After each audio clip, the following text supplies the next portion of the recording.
Kaixo zer moduz, ongi etorria denoi, nire izen Añakirretegi da, eta bideo honetan ikusiko duguna izango da HTML koloreak.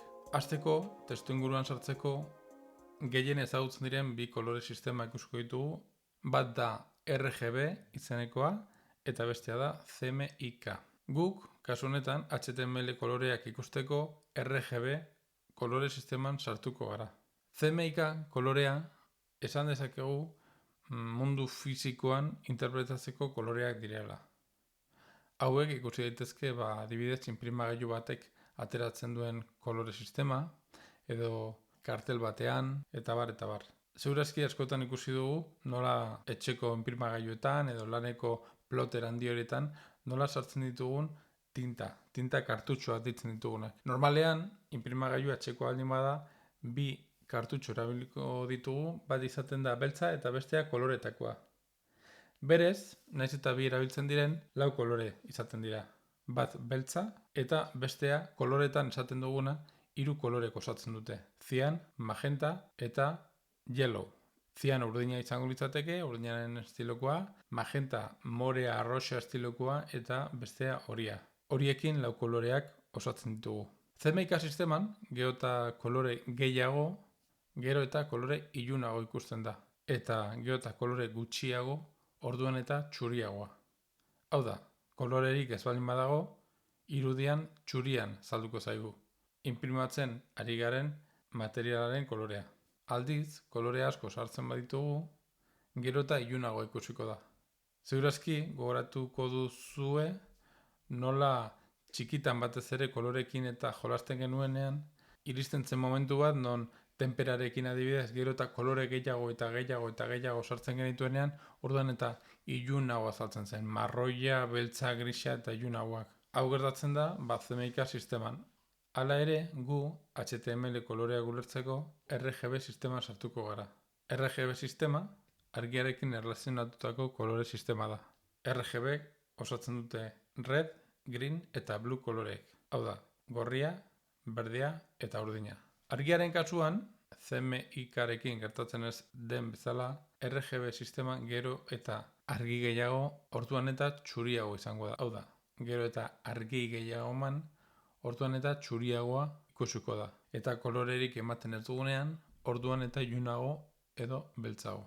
Kolore guztiak ematen ditugunean, txuria ikusiko da, eta kolorerik ematen ez dugunean, hau da, argirik ematen ez dugunean, ez gorria, ez berdea eta ez urdina, beltza kolorekoa salduko da pantailan. Hau zergatik izaten da? Pantailaren egitura hemen behan ezkerrean ikusi dezakegun estilokoa izaten da. Hau da, pantailen unitate bakoitzak 3 kolorek osatzen dute. Orduan, irudi bat sortzeko RGB koloren sistema kombinatzen da. HTML koloreak interpretatzeko 2 sistema erabiltzen dira.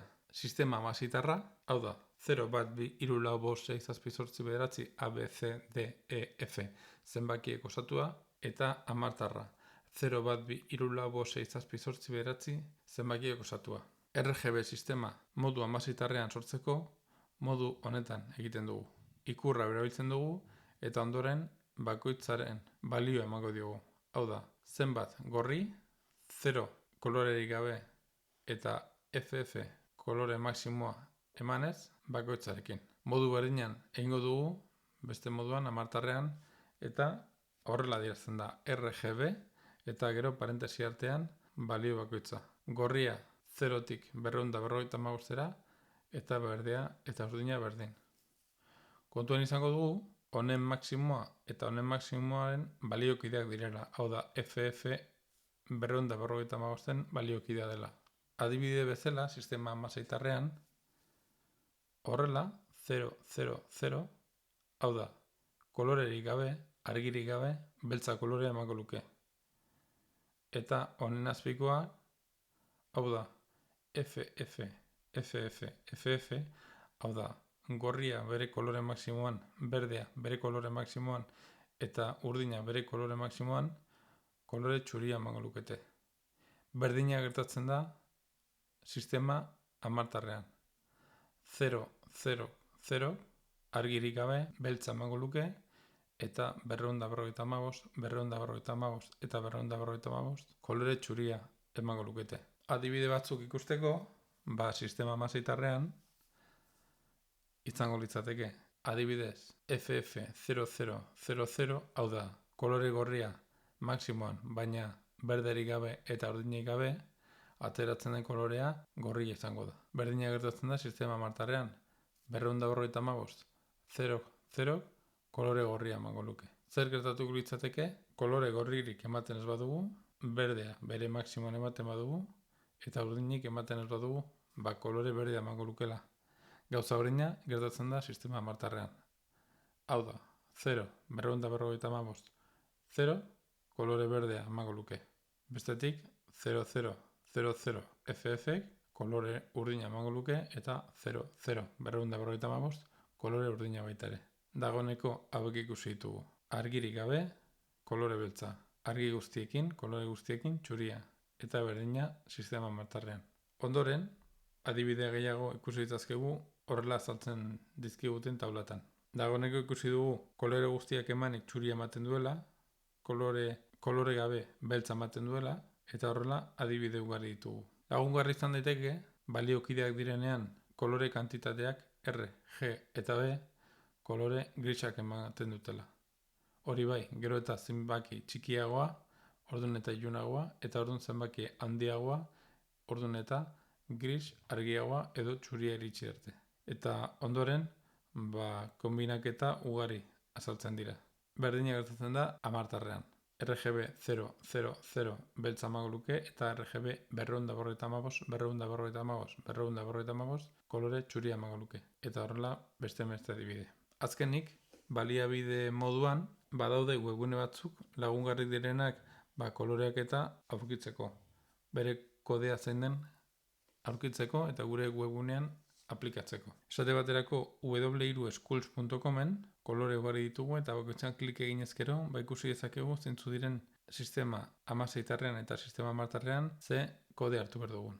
Bestetik komentatu badaudela webgune batzuk laguntzen dutenak kolore konbinaketa apaingarriak edo interesgarriak lortzeko. Batzutan ez baldin baditugu ideia ugari koloreak eta konbinaketak sortzeko, lagungarri izan daiteke colorlovers.com webgunea. Bertan, erabiltzaileek konbinaketak proposatzen dituzte eta beste erabiltzaileek bozkatzen dituzte. Eta horrela, pilatzen dira ehundaka eta milaka kolorek. Edonork bere webgunean erabiltzeko. Baita ere beste webgune lagungarria HTML gidoia color gidoia codes.info da. Bertan ere kolore kodeak ikusi daitezke. Eta ez ahaztu, beti esaten dudan bezala, Google edo beste bilatzaileak erabili behar ditugula, kolore kodeak erabiltzeko.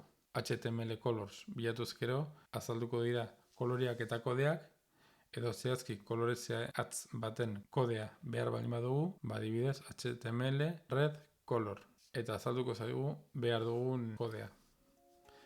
Hau izan da bideoa, espero dut gustatu izana eta kolorei buruz pixka gehiago jakitea, eta elkar ikusiko dugu hurrengo bideoan. Eskerrik asko.